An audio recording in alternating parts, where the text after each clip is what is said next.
Sami Authori, The Dark Side of Dhaka. Yes, The Dark Side of Dhaka is one kind of, I think, OTT একটা content. সেটাও ছিল director Raihan বাফি। এটা ডিরেক্টরের সাথে আমার first কাজ। সো এটা আমার কোয়ার্টিস্ট হিসেবে ছিল হচ্ছে খায়রুল বাশার।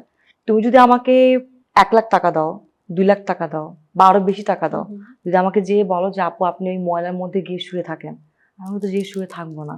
শুধুমাত্র আমি আর্টিস্ট এবং আমার কন্টেন্ট, আমার ক্যারেক্টারের জন্য আমাকে বসে ওই ময়লার মধ্যে আপনাকে শুয়ে থাকতে হবে।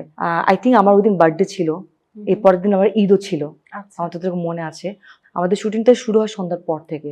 তো আমার একটা সিন ছিল যেখানে হচ্ছে যে মোহাম্মদপুর না কোনো একটা জায়গায়, আই থিঙ্ক মোহাম্মদপুর, ওইখানে অনেকগুলো একটা ময়লার, মানে যত ওই এরিয়ার যত ময়লা আছে সব ওই জায়গাটা হচ্ছে ফালায়, একটা ময়লার স্তূপ হয়ে রয়ে গেছে। তো ওই ময়লার মধ্যেই কিন্তু আমাকে শুয়ে থাকতে হয়েছে প্রায় half an hour. Honestly speaking, আমার যে কি পরিমাণ বমি আসতেছিল, আমার কি পরিমাণ গন্ধ, মানে নর্মালি এখান দিয়ে গেলে কিন্তু আমরা গন্ধে নাক বন্ধ করে রাখি, সেখানে আমি শুয়েছিলাম শুধুমাত্র আমি আমার কাজটাকে ভালোবাসি বলে, অ্যান্ড দ্যাটস আমার ডেডিকেশনটা ছিল বলে।